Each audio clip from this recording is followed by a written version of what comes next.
Assalamualaikum warahmatullahi wabarakatuh. Perkenalkan, nama saya Gela Angela Ridiastari, NIM 2019-277. Di sini saya akan menjelaskan mengenai pengertian dari auditing. Apa sih auditing itu? Pada video ini kami telah memaparkan 3 pendapat mengenai pengertian dari auditing itu sendiri. Salah satunya akan saya bacakan, yaitu menurut Sukrisno Agus tahun 2004. Auditing adalah suatu pemeriksaan yang dilakukan secara kritis dan sistematis oleh pihak yang independen terhadap laporan keuangan yang telah disusun oleh manajemen beserta catatan-catatan pembukuan dan bukti-bukti pendukungnya, dengan tujuan untuk dapat memberikan pendapat mengenai kewajaran laporan keuangan tersebut. Nah, dari pendapat-pendapat ini, kami menyimpulkan bahwa auditing merupakan pengumpulan dan pemeriksaan bukti terkait informasi untuk menentukan dan membuat laporan mengenai tingkat kesesuaian antara informasi dan kriteria yang diterapkan. Selain itu, adapun menurut Statement of Basic Auditing Concept, auditing adalah suatu proses sistematik untuk menghimpun dan mengevaluasi bukti secara objektif mengenai asersi tentang berbagai tindakan atau kejadian ekonomi untuk menentukan tingkat kesesuaian antara asersi tersebut. Materi selanjutnya akan dijelaskan oleh teman saya, Natasha Ismay Putri. Assalamualaikum warahmatullahi wabarakatuh. Nama saya Natasha Ismay Putri, NIM 2019-269. Di sini saya akan menjelaskan tentang audit dalam perspektif syariah.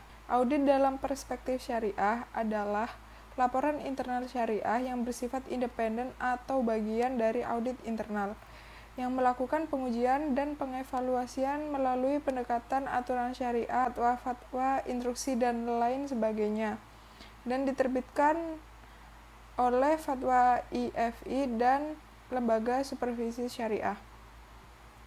Secara umum, tujuan audit dalam Islam adalah melihat dan memeriksa operasional, lalu mengontrol dan melaporkan transaksi dan akad yang sesuai dengan aturan dan hukum Islam untuk memberikan manfaat, kebenaran, kepercayaan, dan laporan yang adil dalam pengambilan keputusan.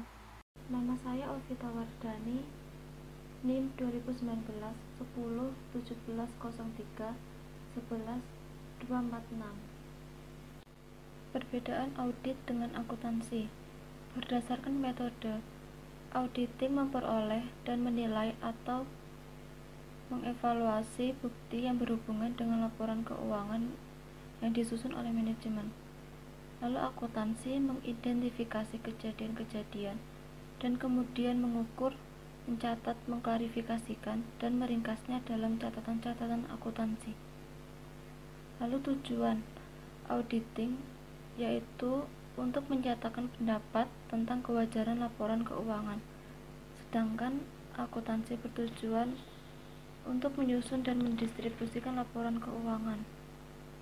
Lalu pihak yang bertanggung jawab dalam laporan auditing yaitu auditor, lalu laporan keuangan adalah tanggung jawab dari manajemen. Lalu berdasarkan kriteria, auditing berarti pemeriksaan atas pembukuan dan laporan keuangan suatu organisasi. Lalu akuntansi adalah pencatatan secara sistematis dari rekening suatu organisasi dan penyusunan laporan keuangan pada akhir tahun. Lalu peraturan pada auditing yaitu mengikuti aturan standar on auditing, lalu akuntansi mengikuti aturan accounting standard. Lalu auditing mempekerjakan seseorang yaitu auditor, lalu akuntansi mempekerjakan seseorang yang disebut sebagai akuntan. Di sini saya juga akan menjelaskan tentang jenis-jenis audit dan auditor. Yang pertama itu jenis audit. Jenis audit itu digolongkan menjadi 3 golongan, yaitu audit laporan keuangan, audit ketaatan atau kepatuhan, dan audit operasional. Yang pertama, saya akan menjelaskan tentang audit laporan keuangan. Audit laporan keuangan adalah audit yang dilakukan oleh auditor independen terhadap laporan keuangan yang disajikan oleh kliennya untuk menyatakan pendapat mengenai kewajaran laporan keuangan tersebut. Lalu hasil dari auditing terhadap laporan keuangan tersebut itu bisa disajikan dalam bentuk tulisan berupa laporan audit. Laporan audit ini dibagikan kepada para pemakai informasi keuangan seperti pemegang saham, kreditur, dan kantor pelayanan pajak.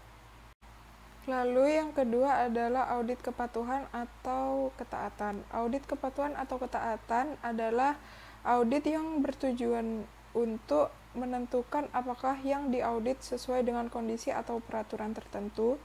Lalu hasil dari audit kepatuhannya umumnya dilaporkan kepada pihak yang berwenang membuat kriteria. Audit kepatuhan banyak dijumpai dalam pemerintahan. Lalu yang ketiga itu audit operasional.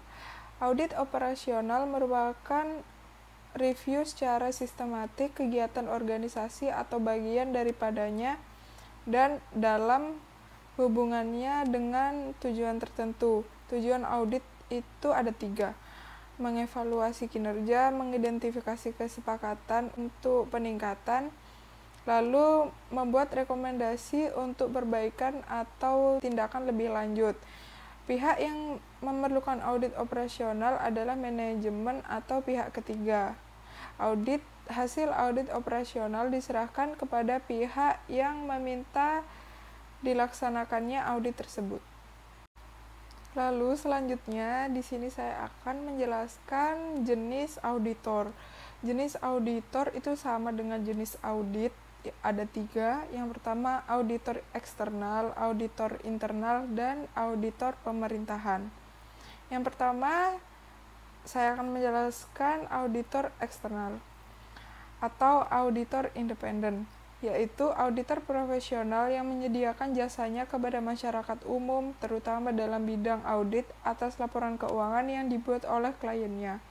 Audit tersebut terutama ditunjukkan untuk memenuhi kebutuhan para pemakai informasi keuangan seperti kreditur, investor, calon kreditor, calon investor, dan instansi pemerintah, terutama instansi pajak.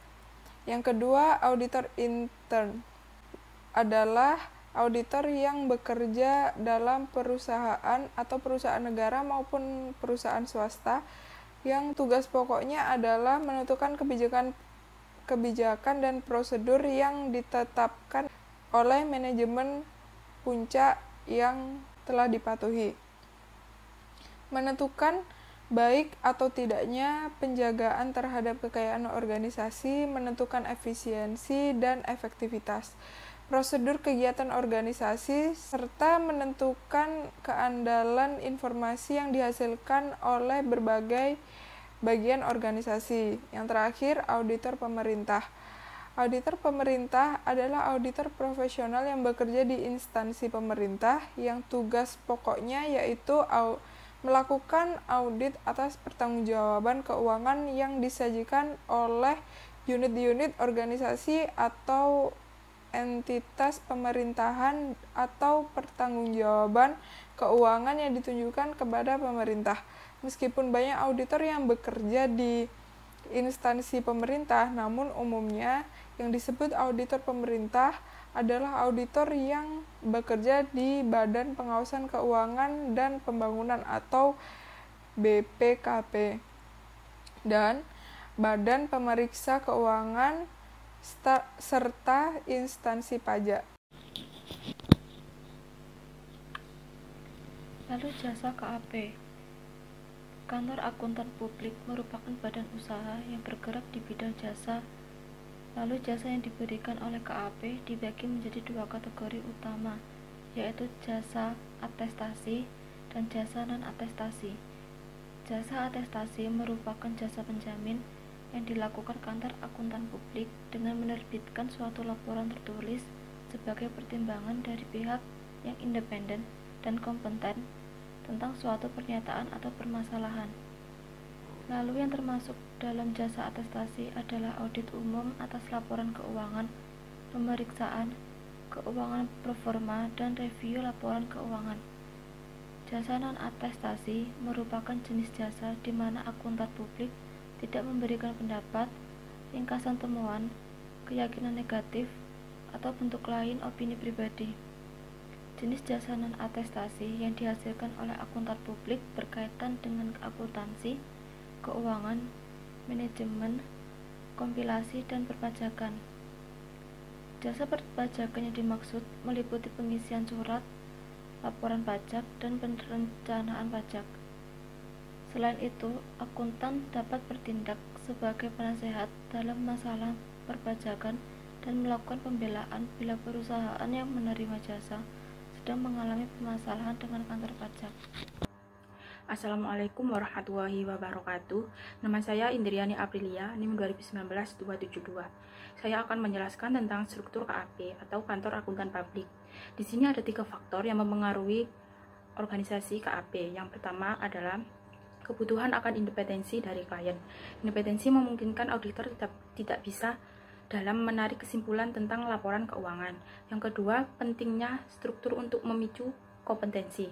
Kompetensi memungkinkan auditor melaksanakan audit dan melakukan jasa-jasa secara efisien serta efektif. Yang ketiga, adanya meningkatnya resiko tuntunan hukum yang dihadapi auditor dalam satu dasawarsa. KAP mengalami peningkatan biaya yang berkaitan dengan tuntunan hukum. Beberapa struktur organisasional dapat memberi tingkat perlindungan tertentu bagi setiap anggota KAP. Struktur organisasional terdapat 6, antara lain perusahaan perorangan atau proprietorship. Semua kantor dengan pemilik tunggal diorganisasikan sebagai perusahaan perorangan, tetapi sudah berubah menjadi bentuk organisasi yang memiliki kewajiban yang lebih terbatas akibat risiko tuntunan hukum. Yang kedua, persekutuan umum atau general partnership. Bentuk organisasi ini menyangkut banyak pemilik. Struktur organisasi ini juga semakin jarang digunakan karena bentuk kepemilikan lain yang menawarkan perlindungan hukum tertentu telah diperbolehkan menurut hukum negara bagian. Yang ketiga, korporasi umum.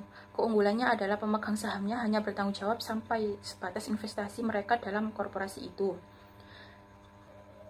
Yang keempat adalah korporasi profesional, yang memberikan jasa-jasa profesional dan dimiliki oleh satu atau lebih pemegang saham. Yang kelima, limited liability company, yaitu memakai struktur dan dikenai pajak seperti persekutuan umum, tetapi para pemiliknya memiliki tanggung jawab yang terbatas, yang mirip dengan kewajiban dalam korporasi umum. Yang terakhir adalah limited liability partnership, yaitu yang dimiliki oleh satu atau lebih partner. Para partner secara pribadi ikut bertanggung jawab atas utang dan kewajiban persekutuan, tindakan mereka sendiri dan tindakan orang lain di bawah supervise mereka. Hierarki KAP, yang pertama adalah staf asisten, pengalaman 0-2 tahun, tanggung jawab utama memberikan pekerjaan audit secara detail.